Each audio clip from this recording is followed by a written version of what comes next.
Welcome to our Family Math Video Vault to help your child with math. Today's episode,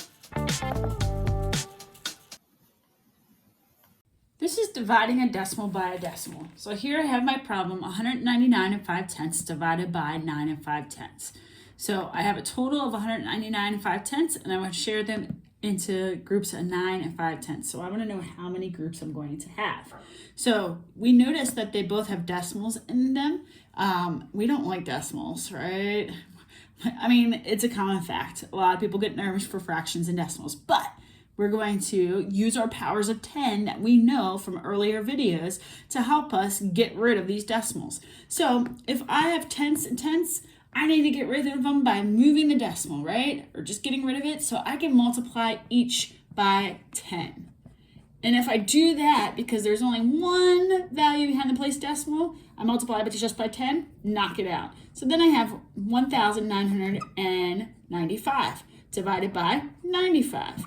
This is a much nicer problem because we were just working on this problem with our partial quotients to divide. So now we're going to use partial quotients to divide. So 1,995 is our dividend that goes inside our bracket. We're going to divide by 95, and we have to think of those friendly numbers. Remember, those friendly numbers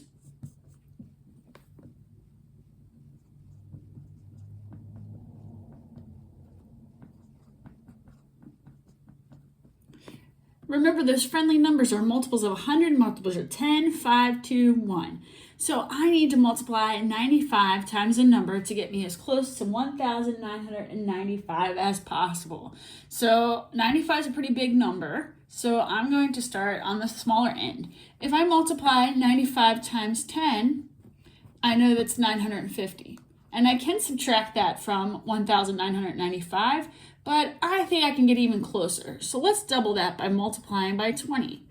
So I know that if I double 950, 50 and 50 is 100, and 900 is 18. So 1800 plus 100 is 1900, which is 1,900. That's so much nicer because it's so closer to 1,995. So I'm going to use that. So I circle it, and when I subtract, I know I'm going to have 95. Wait a minute, this is nice. 95 times itself, one group of 95 gives me 95. So I'm going to use that, and then I'm going to subtract, and I get 0.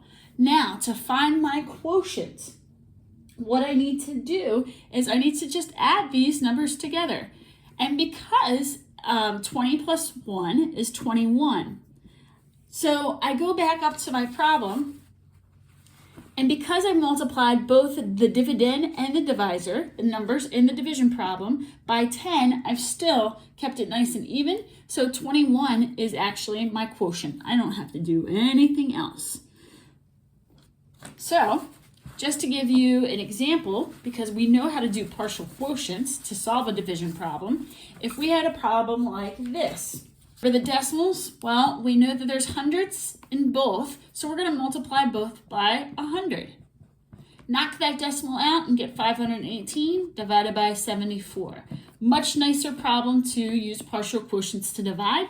When I get my quotient for this problem, that is my answer to 518, which actually is 7. So notice that my answer is a whole number. This is dividing a decimal by a decimal.